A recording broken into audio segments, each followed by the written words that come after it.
نواب محمد بہادر خان عرف بہادر یار جنگ خطاب یافتہ یہ ایک ایسی ہستی تھی جس کے بارے میں کچھ کہنا، جتنا کچھ بھی کہا جائے وہ میں سمجھتا ہوں کہ کم ہے۔ میری اپنی نظر میں بہادر یار جنگ سے زیادہ مکمل، جامع اور مسلمہ قائد اور کوئی نہیں ہو سکتا سوائے ان کے، کیونکہ ان میں جو جامعیت تھی، ان میں جو کمپلیٹنس تھی،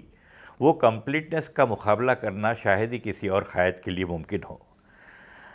بہادر یار جنگ اپنی مقرری کے لیے اس قدر مشہور ہوئے اور اتنی کم عمری سے مشہور ہوئے کہ ان کی عمر وہ گزر ہی گئے 39 سال کی عمر میں، لیکن اس سے پہلے ان کی مقرری کے تعلق سے گاندھی جی کو کہنا پڑا کہ سنا ہے تم مولانا آزاد سے بھی اچھی تقریر کرتے ہو۔ یہ ایک ایسا کمپلیمنٹ ہے، یہ ایک ایسا جو ہے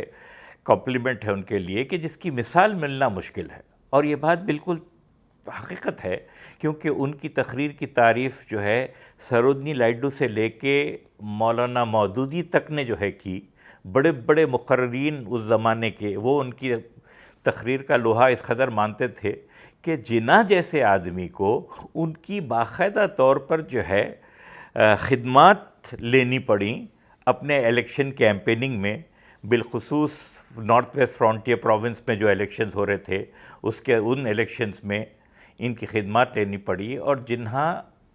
ان کی انتہائی کم عمر ہونے کے باوجود بہادر یار جنگ کو جس قدر کی نگاہ سے دیکھتے تھے وہ شاید ہی کسی اور مسلم قائد کو ملا ہو ویسا اعزاز جو جناح صاحب نے بہادر یار جنگ کو دیا تھا۔ بہادر یار جنگ کہا کرتے تھے کہ مسلمان پست ہیں اس حالت میں، اور میں ان کو تھوڑا مضبوط کر لوں تو میں یقینی طور پر جو ہے ہندوؤں کی طرف بھی توجہ کروں گا، کیونکہ مجھے دونوں ہی ویسے عزیز ہیں۔ لیکن بدلتے ہوئے سیاسی منظرنامے میں، جو کل ہند سیاسی منظرنامے میں بہادر یار جنگ کو بالخصوص مسلمانان حیدرآباد کے لیے کچھ سازشیں ہوتی ہوئی نظر آ رہی تھیں۔ حیدرآباد ریاست میں کچھ اس طرح کی جو ہے سیاسی ریشہ دوانیاں شروع ہو رہی تھیں سماجی کارکردگی کے نام پر، کہ ان کو یہ نظر آ رہا تھا کہ ایک طرح سے جو ہے حیدرآباد پر ایک سیاسی استبداد قائم کرنے کی کوشش کی جا رہی ہے، اور اس استبداد کو روکنے کے لیے انہوں نے اپنی تئیں جو کوشش کرنی تھی وہ انہوں نے کی، اور وہ کرنے کے سلسلے میں یہ تھا کہ وہ گاؤں گاؤں پھرے، انتہائی کم عمر ہونے کے باوجود گاؤں گاؤں پھرے اور ہر گاؤں میں انہوں نے اپنی شاخیں بنوائیں، اور جو ہے مجلس اتحاد المسلمین کے بانی نہیں تھے وہ، لیکن بعد میں وہ شریک ہوئے اس کے اندر۔ بانی لوگوں میں تو محمد نواز خان صاحب تھے اور صابر حسینی صاحب تھے اور لوگ تھے، مسعود صاحب تھے، بہرحال۔ لیکن بہادر یار جنگ جو ہے قوم کو اخلاقی طور پر، دینی طور پر، سماجی اور سیاسی طور پر استحکام دینے کی ضرورت ان کو یوں پیش آ رہی تھی کہ یہاں کی جو نئی جو چند جماعتیں تھیں وہ سماجی کارکردگی کے نام پر سیاسی رنگ دے رہی تھیں اور کسی طرح سے جو ہے ہندو عوام کو، ریاست کی ہندو عوام کو اکسایا بھڑکایا جا رہا تھا۔ یہ اس حد تک تھا اور اتنا واضح طور پر تھا کہ بہادر یار جنگ تو بہادر یار جنگ، خود جناح کو بھی کہنا پڑا کہ بھئی یہ ایسی کارکردگی، یہ جماعتیں جو ہیں کیوں اس طرح کی سماجی کارکردگی کیوں یہ جماعتیں جو ہے کشمیر میں نہیں کر رہی؟ کیوں ان کو کیا وہاں پر نہیں محسوس ہوتا کہ وہاں کے عوام کو کسی طرح کی جو ہے رہنمائی کی ضرورت ہے؟ یہ کیوں خاص طور پہ حیدرآباد میں ہی کیا جا رہا ہے، حیدرآباد ریاست میں، کہ کیا یہاں پر اس لیے کہ یہاں پر جو ہے میجورٹی ہندو رعایا کی تھی؟ تو یہ ایسی چیزیں تھیں، اور اس کے اندر وہ خصوصاً آریہ سماج کے لوگوں کے تعلق سے اور ساتھ ساتھ جو ہندو مہاسبھا کی کارکردگیاں یہاں نظر آ رہی تھیں۔ ادگیر وغیرہ مراٹھواڑے کے علاقوں میں ایسی جماعتیں قائم ہو رہی تھیں جن کا منشا یہ تھا کہ کسی طرح نظام کی حکومت اگر ہو بھی تو بالکل کیا کہتے ہیں پاورلیس قسم کی ہو، اور عوام کے راج کے نام پر زیادہ سے زیادہ ہندوؤں کا استبداد ہو جائے۔ یہ کوشش کو وہ سمجھ گئے اور انہوں نے بالکل مردانہ وار اس کوشش کا اس سازش کا مقابلہ کرنے کے لیے اپنی ساری کاوشیں، اپنی ساری توانائیاں صرف کر دیں۔ بہادر یار جنگ نوجوانان ملت کے لیے بالخصوص اور نوجوانان حیدرآباد کے لیے بھی عمومی طور پر ان کا ایک ہی پیغام یہ رہتا تھا کہ سب سے پہلے تو اپنے کردار کو مضبوط کریں۔ وہ کردار کی مضبوطی پر بڑی اہمیت دیتے تھے، اور مسلمانوں کے لیے وہ کردار کی راہ جو ہے وہ دین کے ذریعے ہی، دین اسلام کے ذریعے ہی ڈھونڈتے تھے کہ پابندی اوقات، پابندی نماز، پابندی احکام شرعی، یہ سب چیزیں اس لیے نہیں تھی کہ مسلمانوں کو ہندوؤں کے خلاف مضبوط کیا جائے، اس لیے تھی کہ مسلمانوں کو اپنے خود کے کردار کو اتنا مضبوط کیا جائے کہ وہ اپنے مسلمان ہونے کا حق ادا کریں جیسے کہ ان کا فرض بنتا تھا۔ وہ ان کا منشا تھا اور وہ عمل سے کرتے تھے۔ بہادر یار جنگ فجر کی نماز مسجد میں ادا کرتے اور فجر کی نماز کے بعد تفسیر قرآن کا درس دیتے، اقبال کی شاعری کو پڑھ کر سناتے اور لوگوں میں جو ہے کردار کو پیدا کرنے کی تقریریں کرتے۔ یہ ان کا روزمرہ کا عمل تھا اور اس عمل میں وہ کبھی چوکے نہیں، اور محفلیں عام ہوا کرتی تھی۔ کوئی آ کر اگر جو ہے بیٹھتا ہے تو یہ پوچھا نہیں جاتا تھا کہ آپ کون سی ذات کے ہیں، کون سے مذہب کے ہیں۔ بہادر یار یہ حیدرآباد کا ایک بڑا المیہ یہ رہا کہ جو ہے پولیس ایکشن سے پہلے ہی 4 سال پہلے ہی بہادر یار جنگ کا انتقال ہو گیا۔ دیکھیے وہ پیدا ہوتے ہیں 1905 میں اور گزر جاتے ہیں 1944 میں، یعنی کل ملا کے 39 ایئرز کی عمر، 39 سال کی عمر میں وہ شخص اپنی اتنی بڑی چھاپ چھوڑ جاتا ہے حیدرآباد کے کینوس کے اوپر کہ جس کی مثال ملنا مشکل ہے۔ یقین نہیں آتا کہ اتنی کم عمری میں مختلف طرح کے مسائل سے جوجھتے ہوئے، کم عمری میں بالکل نومولود تھے جب والدہ گزر گئیں، بالکل کم عمری میں والد گزر گئے، اور اس کے بعد جب بوجھ پڑا ان کے اوپر خاندان کے بڑے بن کے وہ کرنے کا، تو وہ بالکل بچے تھے، اور انہوں نے پھر اپنی جاگیر کو سنبھال کر بہت سارا جو ہے اپنے والد کا قرض جو ہے ادا کیا، جاگیر کے حالات کو سدھارے اور اپنے خاندان کے لوگوں کو جو ہے پھر سہارا دے کر ان لوگوں کے لیے بھی جو ہے سہولت کا باعث بنے، ان لوگوں کے لیے بھی بہرحال ایک سرپرست بننے کا حق ادا کیا۔ بہادر یار جنگ غالباً میری نظر میں تو واحد انسان ہیں جو حیدرآباد تو کیا کہیں اور بھی مثال ملنی مشکل ہو، جو ایک عام سے ہی آدمی تھے خطاب یافتہ ہونے کے باوجود، لیکن جب وہ حج پر گئے تو اپنے خاندان کے 80 لوگوں کو لے کر حج پر گئے۔ اس زمانے میں 1930 کے آس پاس کی جو ہے بات کر رہے ہیں ہم۔ 3 سال کا سفر رہا ان کا، کہاں کہاں گھومے، ایران گئے، سیریا گئے، اور جگہوں کے اوپر گئے، عراق گئے، اور آف کورس سعودی عربیہ تو گئے ہی گئے ہیں، لیکن یہ ہر جگہ کے تاثرات وہ لے کر آئے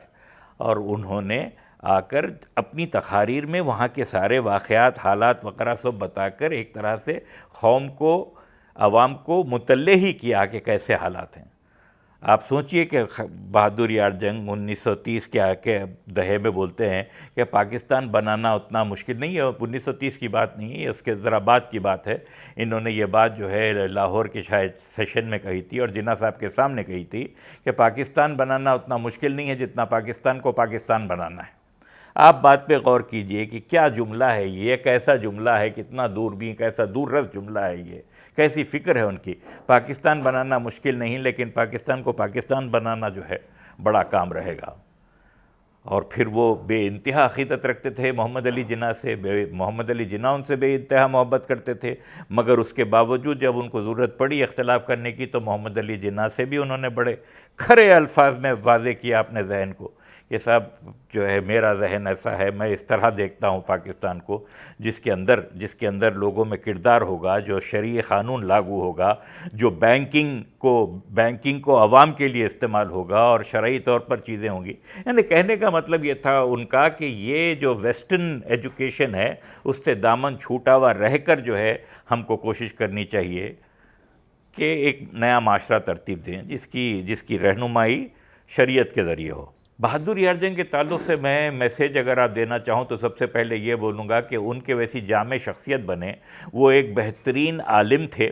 ان کی پڑھائی بہت زیادہ نہ ہونے کے باوجود ان میں علمیت کی رتی برابر بھی کمی نہیں تھی، تو اپنے آپ کو علم کی دولت سے لیس کریں جیسا وہ کرتے تھے۔ روزانہ 200-250 صفحات پڑھا کرتے تھے وہ، اور انہوں نے بڑے بڑے لوگوں کو پڑھ رکھا تھا، اور صرف یہی نہیں کہ مسلمان علماء کو یا عربی فارسی کے علماء کو پڑھا ہوا تھا ان کے، بلکہ وہ مارکس وغیرہ کو بھی پڑھے ہوئے تھے، اور سیکولر علم بھی ان کے پاس بہت کچھ تھا۔ تو وہ اپنے کو علم سے لیس کیے ہوئے تھے، روزانہ پابندی سے ورزش کرتے تھے، بہترین لٹ باز تھے، بہترین تلوار زنی کرتے تھے، بہترین تیراکی کرتے تھے، بہترین نشانہ بازی کرتے تھے، مفسر قرآن تھے۔ بیٹھ کے انہوں نے سالہ سال لگا کر قرآن کی ساری تفسیر لوگوں تک جو ہے پہنچائی روزمرہ بیسس پر۔ بہترین کھانے کا ذوق، بہترین کپڑوں کا ذوق، کوئی بھی دیکھ کر کہہ سکتا تھا کہ بھائی تہذیب کا ایک پیکر ہے کہ چلا آ رہا ہے۔ ساتھ ہی ساتھ اپنی طاقت کو بڑھائے رکھنا، اپنے کردار کو اس طرح نمایاں طور پر رکھنا کہ لوگ دیکھ کر متاثر ہوں، یہ ان کا پیام تھا۔ اور وہ توقع رکھتے تھے کہ ہر نوجوان اس طرح عمل پیرا رہے گا کہ اس کو دیکھ کر لوگوں میں یہ احساس جاگے کہ ہاں ان پر بھروسہ کیا جا سکتا ہے، ان کی عقل پر، فہم پر، دانائی پر، فراست پر، دینداری پر، ایمانداری پر، ہر طرح کی، یعنی ویسی کردار سازی ان کا منشا ہوا کرتی تھی۔ تو بہادر یار جنگ ایسی مثال ملنا مشکل ہے۔ بہادر یار جنگ سروجنی نائیڈو کو اماں کہتے تھے، اور سروجنی نائیڈو رابندر ناتھ ٹیگور کو یہ کہتی تھی کہ آپ حیدرآباد آئے اور بہادر یار جنگ کی تقریر نہیں سنی آپ نے؟ اگر یہ نہیں سنا تو کچھ نہیں کیا آپ نے، حیدرآباد دیکھا ہی نہیں۔ تو رابندر ناتھ ٹیگور ان کی تقریر سنتے ہیں اور یہ بولتے ہیں کہ مجھے آج تک یہ افسوس رہتا تھا، کہ میں اقبال کی شاعری کو پوری طرح سے نہیں سمجھ پاتا، لیکن اب مجھے یہ بھی افسوس رہے گا کہ میں بہادر یار جنگ کی تقریر سے بھی پوری طرح سے محظوظ نہیں ہو سکتا۔ تو ایسے تعریفی کلمات ہوا کرتے تھے، اور بہادر یار جنگ کی ساری بات چیت میں، ان کے سارے عمل زندگی میں وہ اقبال کی شاعری کا بڑا سہارا لیا کرتے تھے، اور اسی کی تفسیر کرتے کرتے، اسی پہ تبصرہ کرتے کرتے وہ ایک افسوسناک حالت میں ایک کسی مقام پر اپنے دوست ہاشم علی خان، محمد ہاشم علی خان غالباً نام تھا ان کا، جسٹس تھے وہ، ان کے گھر پر رات کا کھانا نکلنے میں کچھ تاخیر تھی، حقہ لایا گیا، حقے کی ایک جکا کش لگایا انہوں نے، اور بس اسی میں ان کی موت ہو گئی۔ ان کی موت کے تعلق سے بہت سارے جو ہے شکوک و شبہات ہیں، ان کی بیگم صاحبہ نے بھی اپنے شبہات کا اظہار کیا، وہ ہوا، لیکن ضرور بہادر یار جنگ ایک مثالی شخصیت گزرے ہیں، اور ویسی مثالی شخصیت کے بارے میں زمانے بھر نے ان کو تسلیم کیا، اور گاندھی جی نے تسلیم کیا۔ گاندھی جی ایک موقع پر یہ ملنے گئے ان سے، تو گاندھی جی صبح آ کر گاندھی جی کے پاؤں چھو کر جا رہے تھے۔ گاندھی جی نے ایک صاحب آئے اور انہوں نے گاندھی جی کو 2 سیب دیے، تو بہادر یار جنگ سمجھ گئے کہ اب اس میں سے وہ 1 سیب ان کو دینے والے ہیں، تو یہ پہلے سے ہی انہوں نے اپنے دونوں ہاتھ ایسے ہی آگے بڑھا دی۔ گاندھی جی بات کو سمجھ گئے اور بولے کہ میں آپ کو 1 سیب دینے والا تھا، لیکن آپ کی یہ شفاف بڑی ہتھیلیاں دیکھ کر میں سمجھتا ہوں دونوں ہی لے لیجیے آپ۔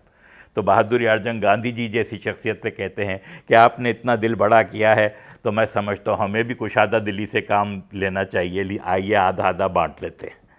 تو یہ کانفیڈنس تھا وہ آدمی کا، یہ اس میں لیڈرشپ کے وہ کوالٹیز تھے، قیادت جسے کہتے ہیں، اور قیادت کے زیور سے آراستہ ہونے کے لیے جس طرح کا طرز زندگی اور رویہ زندگی، فکر و نظر جیسی ہونی چاہیے تھی، وہ سارا کچھ ان میں تھا، اور ویسی مثالی شخصیت ہندوستان میں نہیں پیدا ہوتی۔ افسوس کہ وہ پولیس ایکشن سے پہلے، آزادی ہندوستان سے پہلے سن 44 میں گزر گئے، وہ رہتے تو شاید اور بھی مختلف جو ہے حالات ہو سکتے تھے۔